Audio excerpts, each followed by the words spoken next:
Eh bien, salut tout le monde, c'est Nuit, on se retrouve pour une nouvelle vidéo. Et aujourd'hui, on va parler de la fréquence d'usage des psychédéliques. Du coup, on va parler des psychédéliques classiques comme le LSD, les champis, le 2CB, et des psychédéliques moins classiques qui sont plutôt d'autres familles comme les empathogènes et les dissociatifs. Du coup, il faut savoir qu'il n'y a pas de règle précise en termes de fréquence d'usage de psychédéliques. Ça veut dire que autant, par exemple, il y a le microdosing sur lequel les personnes vont prendre tous les 3 jours 10 à 20 microgrammes de LSD ou un demi à 1 gramme de truffe.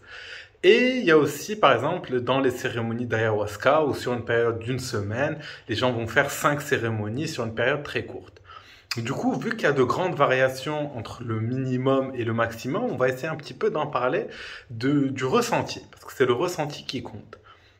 Alors déjà, on peut dire que par exemple pour le microdosing, quelqu'un qui prendrait 10 microgrammes tous les 3 jours, ça voudrait dire qu'il prendrait 100 microgrammes en un mois. Et je pense pour le LSD, on peut un petit peu appliquer cette règle, c'est-à-dire quelqu'un qui ferait un trip de 100 microgrammes devrait de préférence attendre un mois avant de refaire un trip, quelqu'un qui ferait un trip de 200 microgrammes devrait peut-être attendre 2 mois avant de refaire un trip, mais c'est pas une règle claire. Au final, ce qui compte, c'est vraiment la capacité d'intégration. Ça veut dire que par exemple Terence McKenna, ce gars-là, il pouvait conseiller aux gens de bouffer des champignons, des 3-4 grammes de champignons, plusieurs fois dans la semaine sur une période d'un mois pour complètement se déconditionner. D'ailleurs, je vous laisse juste ici ma vidéo sur le conditionnement et les psychédéliques. L'idée, c'est qu'au final, un trip doit être intégré avant de passer à un prochain trip. Ou sinon, parfois, de gros trips vont peut-être nécessiter un petit trip pour justement finir la réintégration. C'est possible, par exemple, de faire un gros trip à, disons, 200-250 microgrammes de LSD, ce qui pour moi est quand même très élevé. Je ne me suis pas aventuré beaucoup plus loin. Et après, de peut-être faire un petit trip en pathogène à peut-être 100 mg de MDMA ou 50 mg de 5-MAPB pour le réintégrer d'une différente manière. Pour les molécules comme la MDMA, le 5-MAPB et le 6-APB, la règle, en tout cas dans le Roll Safe, c'est d'espacer de minimum 6 semaines et de préférence 3 mois. Mais dans le livre MDMA Solo, qui est écrit par Timothée Leary, enfin par la Castalia Foundation et coécrit par Timothée Leary, l'idée c'est que la MDMA et même les empathogènes pourraient même être utilisés de manière plus réduite, ça veut dire par exemple toutes les 2 semaines, si c'est fait de la bonne manière, si c'est bien intégré. Et c'est pareil pour les psychédéliques classiques avec le LSD, ça veut dire, par exemple moi quand j'étais dans ma période au début, ma période de cours, quand je faisais par exemple psycho ou ingénierie, bah, je me rendais compte que si je tripais toutes les 2-3 semaines, j'avais pas assez de temps pour intégrer parce qu'à côté j'avais beaucoup de cours, j'allais à l'école toute la journée, etc. Mais si j'étais dans des périodes, on va dire, de vacances ou des périodes où par exemple je me consacrais principalement à l'intégration des expériences, je pouvais avoir des expériences plus rapprochées sans que ce soit quelque chose de dérangeant vu que j'avais le temps de les intégrer par de nombreuses heures de méditation, de journaling, etc. Dans le cas des gens qui sont par exemple bipolaires ou schizophrènes, Benjamin Mudge conseille d'avoir plutôt des gros trips de temps en temps que plein de petits trips souvent. C'est-à-dire que le microdosing est déconseillé pour les individus bipolaires et schizophrènes parce que ça va activer trop souvent les neurones de la sérotonine, le 5-HT2A, et que c'est pas forcément une bonne idée. Mais qu'au final, la vraie question, c'est à quelle fréquence faut-il triper? Et je dirais, il n'y a pas de fréquence type, c'est vraiment vous, comment vous vous sentez.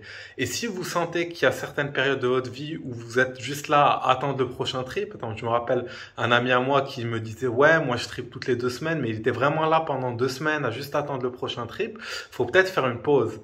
Et justement, quand on parle de pause, ça s'appelle Hangout de phone. Du coup, je pense que c'est Alan Watts qui en avait parlé, dites-moi si je me trompe, et il disait qu'au bout d'un certain moment où vous avez assez tripé, faut raccrocher. Ça veut dire raccrocher, ne plus triper pendant une certaine période. Et par exemple, moi, une période de ma vie, sur une année, j'avais tripé une seule fois. Et même la fois où j'ai tripé, c'était pas forcément la meilleure des idées. Ça veut dire, j'étais sorti d'une période où j'étais passé par des addictions, et c'est un trip psychédélique qui m'en avait sorti. Ma vidéo sur le tramadol, pour ceux qui connaissent. Et justement, bah, je me suis rendu compte que j'avais pas besoin de triper pendant toute cette période. En plus, je joue au jeu des cartes, le jeu des cartes qui m'est tombé dessus et qui était lui-même très psychédélique et très intense. Du coup, voilà, il y a certaines périodes quand vous avez beaucoup tripé, quand vous avez beaucoup intégré, où il faut pas triper pendant de très longues périodes. Du coup, au lieu de voir le trip comme oui, je vais triper tous les mois à certaines doses et puis le refaire chaque mois ou le refaire tous les 2 mois ou toutes les 2 semaines, essayez plus de voir les périodes où vous pouvez triper et intégrer et vous faites vraiment le travail d'intégration. C'est-à-dire, j'ai des vidéos sur comment préparer ce trip, j'ai des vidéos sur comment intégrer les trips. Et voilà, du coup, l'idée, c'est de vraiment, vraiment vous dire, avant de commencer un trip, est-ce que j'ai intégré tout ce qui s'est passé dans mes anciens trips? Et des fois, des très gros trips peuvent vous donner besoin d'intégrer ça sur de très longues périodes. Alors, l'idée en général, c'est qu'on n'a pas de réponse. Et par exemple, pour le microdosing va se faire sur une période de quelques mois, une fréquence de tous les 3 jours, les dosages que j'ai dit, 10 à 20 microgrammes. Ça, c'est quelque chose de classique. Mais justement, on peut passer du microdosing à justement, par exemple, prendre une dose de 50 microgrammes toutes les semaines, qui peut être intéressante. Il y en a qui vont dire, oui, il faut attendre 14 jours pour que la tolérance baisse, mais surtout avec des petites doses comme 50 microgrammes, au bout d'une semaine, la tolérance, elle est quasiment complètement partie. Du coup, tout dépend de vous, tout dépend de comment vous vous sentez. Et je vous invite à lire des livres comme L'expérience psychédélique de Timothée Léry. Je vous invite à lire MDMA en solo si vous voulez plus vous attaquer aux empathogènes. Et aussi, il faut savoir que chaque famille va être différente. Ça veut dire si vous avez beaucoup trippé avec des psychédéliques classiques de type LSD, cactus, etc., vous pouvez arrêter ça pendant une période et puis vous rediriger vers une période vers les empathogènes. Par exemple, actuellement, ma copine est passée par une période où elle n'a pas du tout expérimenté les psychédéliques classiques. Elle a expérimenté les empathogènes plusieurs fois en solo pour justement être dans l'autothérapie, la thérapie en solo avec les empathogènes, pour pouvoir après réattaquer une période sur les psychédéliques en oubliant complètement les empathogènes pour que justement la sérotonine ait le temps de revenir. Avec les dissociatifs, c'est différent. Avec les dissociatifs, l'idée, c'est de ne pas finir dissocié ou déréalisé. C'est-à-dire, si vous finissez dissocié ou déréalisé, c'est que vous êtes dans l'abus. Le problème des dissociatifs, c'est qu'on peut être tenté d'en consommer beaucoup. Ça veut dire de beaucoup redoser, de faire ça plusieurs fois dans une semaine, etc.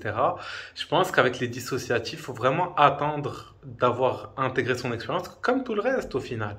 Et vraiment laisser du temps passer pour ne pas vous retrouver dans une dissociation, dans une déréalisation qui vous fait voir le monde à travers un vieux caméscope, comme si c'était tourné avec quelque chose d'autre. Il faut savoir que ces molécules sont un peu complémentaires. Ça veut dire, si on se retrouve à avoir abusé, sans excès j'espère, des dissociatifs, c'est possible qu'un trip psychédélique nous permet de reconnecter et de nous dédissocier, de nous saucier, de nous saucer. Oh chef, oh tu nous sauces. Bref, désolé, je m'excite. Ouh. Mais voilà, je pense qu'au final, actuellement, je vous ai tout dit. Du coup, les amis, je vais vous laisser ici. Je vous laisse juste ici une vidéo sur l'expérience psychédélique et ici une vidéo sur comment intégrer son expérience. Et sachez que le plus important, c'est de bien intégrer une expérience psychédélique avant d'en recommencer une nouvelle. C'était Nuit. Hasta la vista.